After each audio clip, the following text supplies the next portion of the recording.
अस्सलाम वालेकुम। आज का हमारा टॉपिक है ग्रीन हाउस इफेक्ट और ग्लोबल वार्मिंग। ये टर्म हमने लास्ट लेक्चर में सुनी थी, अब इसे डिस्कस कर लेते हैं कि ये बेसिकली है क्या।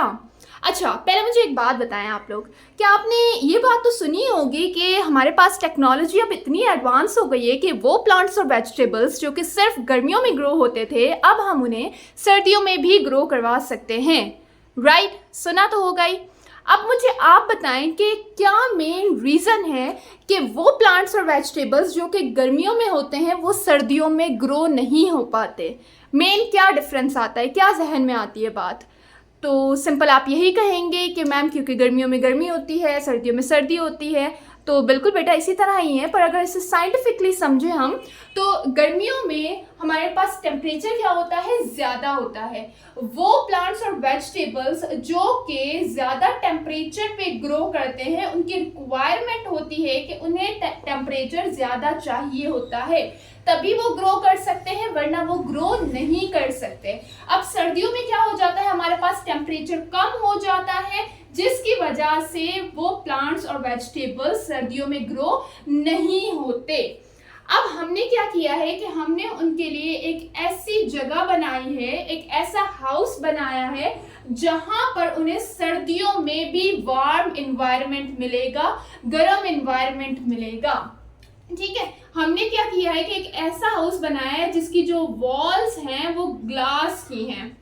अब होता क्या है भाई, मेन प्रोसीजर को समझते हैं कि हमें पता है कि मेन सोर्स जो हमारे पास हीट की है वो क्या है, लाइट और हीट की मेन सोर्स हमारे पास क्या है, दैट इज सन, सूरज। अब जो सूरज से आने वाली यूवी रेजेस है वो क्या करती हैं कि जब हमारी अर्थ पे आती हैं तो अर्थ से टकरा के कुछ वो एब्जॉर्ब हो जाती हैं चीजों में, कुछ वो शुआएं क्या करती हैं कि टकरा के वापस एटमॉस्फेयर में चली जाती हैं। यहाँ पर हमारे पास क्या है कि हमने इन वॉल्स को ग्लास का बनाया है कि जब ये यूवी रेजेस इस पे पड़ेंगी और फिर जब वापस जाने की करेंगी एटमॉस्फेयर में तो ये ग्लास वॉल्स उसे रोक लेंगी और ये बैक वापसी से जो है वो इसी इन्वायरमेंट में यूवी रेजेस आ जाएंगी और फिर क्या हो जाएगा कि यहाँ का temperature as compare to the बाहर के टेम्परेचर से बढ़ जाएगा। फॉर एग्जाम्पल कि अगर बाहर का टेम्परेचर हमारे पास 10 to 12 डिग्री सेल्सियस है तो अंदर का टेम्परेचर हमारे पास क्या हो जाएगा, अप्रोक्सीमेटली 20 to 25 डिग्री सेल्सियस। तो वो प्लांट्स और वेजिटेबल्स जिनको वार्म एनवायरनमेंट की नीड है ग्रो होने के लिए, तो उन्हें हम क्या करते हैं, ये एनवायरनमेंट प्रोवाइड करते हैं, टेम्परेचर ज़्यादा दे देते हैं, जिसकी वजह से क्या होता है कि वो प्लांट्स और वेजिटेबल जो कि सिर्फ गर्मियों में ग्रो होते हैं उन्हें अब हम सर्दियों में भी ग्रो करवा सकते हैं। और इस चीज़ को क्या कहा जाता है, ग्रीन हाउस कहा जाता है। ठीक हो गया, इतनी बात क्लियर हो गई।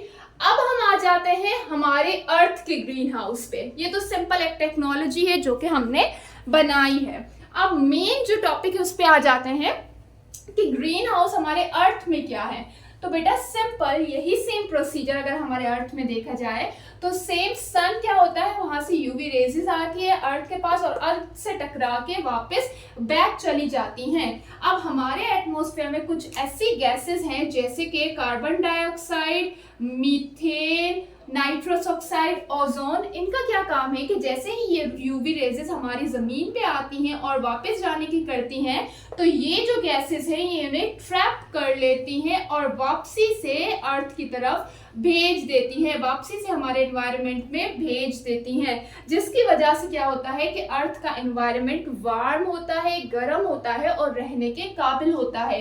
अगर ये गैसेस हमारे पास, जिन्हें हम ग्रीन हाउस गैसेस कहते हैं, वो हमारे एनवायरनमेंट में मौजूद ना हो तो ये सारी यूवी रेसेस रिफ्लेक्ट होकर वापस एटमॉस्फेयर में चली जाएंगी और हमारे अर्थ का टेम्परेचर इतना कम हो जाएगा, इतना ठंडा हो जाएगा कि ये अर्थ हमारे रहने के काबिल नहीं होगी। तो इस अमल को सिंपल क्या कहते हैं, हम ग्रीन हाउस इफेक्ट कहते हैं। अब प्रॉब्लम कहां पर आ जाती है कि जब इन ग्रीन हाउस गैसेस की तादाद, मिकदार बढ़ जाए हमारे एनवायरनमेंट में। फॉर एग्जांपल कि भाई हमें पता है कि एयर पोल्यूशन कितना ज्यादा हो गया है, फॉसिल फ्यूल्स कितने ज्यादा जल रहे हैं, उसके अलावा डिकम्पोजिशन ऑफ जो है वो जो बैक्टीरियाज के थ्रू डिकम्पोजिशन हो रही है, जिसकी वजह से भी क्या रिलीज हो रहा है, कार्बन डाइऑक्साइड रिलीज हो रहा है। तो डिफरेंट एक्टिविटीज की वजह से ये जो ज्यादा अमाउंट में गैसेस हमारे इन्वायरमेंट में आ गई हैं, जैसे कि कार्बन डाइऑक्साइड और मीथेन, तो ये क्या कर रही हैं कि भाई जैसे ही ये यूवी रेजेस वापस जाने लगती हैं तो ये ज्यादा से ज्यादा इन यूवी रेजेस को ट्रैप कर लेती हैं। पहले क्या था कि नॉर्मल एक हमारे पास अमाउंट था इन गैसेस का, तो कुछ यूवी रेजेस वापसी से रिफ्लेक्ट बैक होकर एटमॉस्फेयर में चली जा रही थी और कुछ जो है वो वापस हमारे अर्थ की तरफ आ रही थी। तो अर्थ का एक नॉर्मल टेम्परेचर था। लेकिन जैसे ही ये गैसेस हमारे एनवायरनमेंट में बढ़ी, उसी हिसाब से ही ये यूवी रेजेस भी क्या होने लग गई, ज्यादा से ज्यादा ट्रैप होके हमारे एनवायरनमेंट में वापस आने लग गई, जिसकी वजह से हमारे अर्थ का टेम्परेचर बढ़ने लग गया। और वो इतना हो गया है कि अब जो है वो टेम्परेचर अगर इसी तरह ही ये गैसेस हमारे एनवायरनमेंट में बढ़ती रही तो ये अर्थ का टेम्परेचर इतना बढ़ जाएगा कि ये हमारे रहने के काबिल नहीं होगा। ठीक हो गया। अब हमें क्या चाहिए, एक प्रॉपर एनवायरनमेंट चाहिए, ना ज्यादा ठंडा ना ज्यादा गर्म, एक नॉर्मल एनवायरनमेंट चाहिए जहां पर हम रह सकें। अब ये गैसेस क्या कर रही है कि हमारे अर्थ का टेम्परेचर बहुत ज्यादा राइज करती जा रही हैं और इस चीज को हम क्या कहते हैं, ग्लोबल वार्मिंग कहते हैं। ठीक हो गया। इन गैसेस ने क्या किया है कि ओजोन लेयर क्या है, इसे आगे जाके देखते हैं। ओजोन लेयर के नीचे एक लेयर सी बना दी है अपनी इन गैसेस की, जो कि इन यूवी रेजेस को ज्यादा से ज्यादा रिफ्लेक्ट बैक कर रही है, हमारी अर्थ की तरफ भेज रही है, जिसकी वजह से अर्थ का टेम्परेचर दिन ब दिन बढ़ता जा रहा है। नोट किया गया है कि एनुअली 0.05 डिग्री सेल्सियस अर्थ का टेम्परेचर बढ़ता जा रहा है हर साल। उसके अलावा इस जो है वो ग्लोबल वार्मिंग की वजह से, टेम्परेचर ज्यादा होने की वजह से ग्लेशियर्स पिघलने लग गए हैं। जो हमारे पास आइस के बड़े बड़े ग्लेशियर्स है, बर्फ के पहाड़ है, वो पिघलने लग गए हैं, जिसकी वजह से सी लेवल बढ़ गया है, जिसकी वजह से फ्लड का खतरा बढ़ गया है, सैलाब का खतरा बढ़ गया है। और उसके अलावा हमारा वेदर भी पूरी तरह डिस्टर्ब हो गया है, हमारा क्लाइमेट भी पूरी तरह डिस्टर्ब हो गया है। कभी इतनी सर्दी आ जाती है, कभी इतनी गर्मी आ जाती है कि हमें पता ही नहीं चलता, और कभी इतनी ज्यादा बारिशें आ रही हैं। तो अच्छा, उसके अलावा बारिश भी ज्यादा आने लगी है। किस वजह से? क्योंकि जितनी ज्यादा गर्मी होगी उतने ज्यादा वाटर वेपर्स जो है वो एवोपरेट होते जाएंगे और उतनी ही ज्यादा बारिश होगी, जिसकी वजह से भी क्या होगा, सी लेवल राइज होगा और फ्लड वगैरह आने का खतरा बढ़ जाएगा। उसके अलावा साइक्लोन्स का खतरा होने लग गया, जो बड़े बड़े तूफान होते हैं उनका भी खतरा बढ़ गया है इस ग्लोबल वार्मिंग की वजह से।